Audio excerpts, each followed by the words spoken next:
गौरव खन्ना और उनकी वाइफ के डिवोर्स को लेकर की बहुत सारी बातें चल रही हैं, जिसमें से क्या सच है और क्या झूठ है वो चीज़ क्लियर कर दी है आकांक्षा मैम ने। उन्होंने एक इंटरव्यू में क्लियर करी, क्योंकि देखो उन्होंने एक पोस्ट करी थी इंस्टाग्राम पे अपने, तो उस चीज़ को लेकर के उनको काफ़ी ट्रोलिंग हो रही थी। लाइक जैसे कि बिग बॉस में जब गौरव खन्ना थे तो उनको मतलब बेबी को लेकर के बातें बातें हुई थी। लाइक कि गौरव खन्ना को बेबीज़ पसंद है बट उनकी वाइफ नहीं चाहती हैं। तो इस टॉपिक को लेकर के जब भी मीडिया वाले मौका पाते थे तो तड़ाक भड़ाक से कुछ ना कुछ क्वेश्चंस निकाल देते थे। लेकिन रियलिटी ये है कि जब से वो पोस्ट उन्होंने डाली है, वहाँ पे लिखा था कि मतलब दिल के रिश्तों को लेकर के कुछ मतलब ऐसे करके कुछ लिखा था। मतलब जिस मतलब ये था कि ज़रूरतें जो होती हैं, जिस रिश्ते में ज़रूरतें होती हैं उसमें हमेशा दिल कुर्बान होता है, तो इस टाइप में कुछ उन्होंने लिखा था।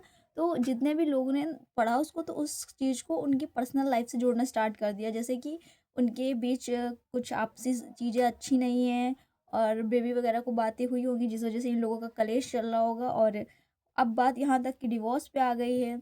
तो भाई वो सारी बातें गलत हैं। उन्होंने क्लियर किया है कि वो जो भी उन्होंने पोस्ट डाली थी सिर्फ़ और सिर्फ़ उनकी मतलब वो काम से रिलेटेड थी, मतलब उनकी कोई सीरीज़ वग़ैरह है उससे रिलेटेड थी।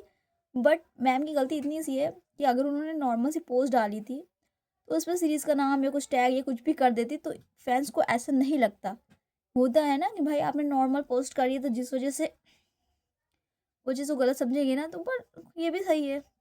पहले एक पोस्ट डाल दो, फिर हाइलाइट हो जाओ और उसके बाद इंटरव्यू दे दो, ट्रेंड में बने रहोगे, है कि नहीं? ये सारी चीज़ अच्छी हैं।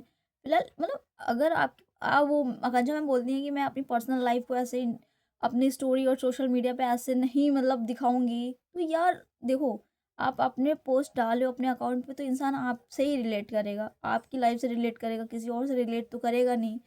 ठीक है, तो उस चीज़ पे उन्होंने बोला कि मैं ऐसी नहीं हूँ कि मैं अपनी पर्सनल लाइफ़ को सोशल मीडिया पे ऐसे शेयर करूँ और सबके सामने।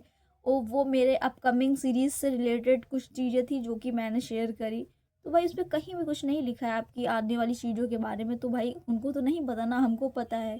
तो भाई उस चीज़ को लेकर के तो मतलब गौरव खन्ना सर भाई 2016 में इनकी शादी हुई थी, 9 साल हो गए हैं। तो ये था कि भाई उन्होंने बोला कि आपने उसमें घर के अंदर बिग बॉस हाउस में कैसे बोल दिया, मेरे से पूछ लेते एक बार ये सब चीज़ें। तो उन्होंने बोला कि मैं खुद को एज़ अ मदर नहीं देखती हूँ और इन फ्यूचर भी मैं बेबी को मतलब नहीं वो कर रही हूँ, इन सारी चीज़ें बोली। तो मतलब बट गौरव खन्ना सर का ऐसा कुछ नहीं है।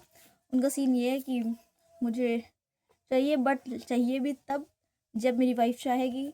एंड इस चीज़ को लेकर के उनकी फैमिली एंड उनके हस्बैंड हमेशा उनको प्रोटेक्ट करते हैं एंड सपोर्ट करते हैं एंड उनकी सारी भावनाओं को समझते हैं एंड उस चीज़ पे एग्री देते हैं कि हाँ ठीक है तू जाएगी तो ओके, नहीं जाएगी तो ओके। तो मतलब काफ़ी ज़्यादा फ्रेंडली हैं इन चीज़ों में, ओपन हैं कि मतलब उनको अगर चाहिए होगा तो बोल देंगी, नहीं चाहिए होगा तो बोल देंगी, उनको कोई ज़बरदस्ती नहीं है उनके ऊपर।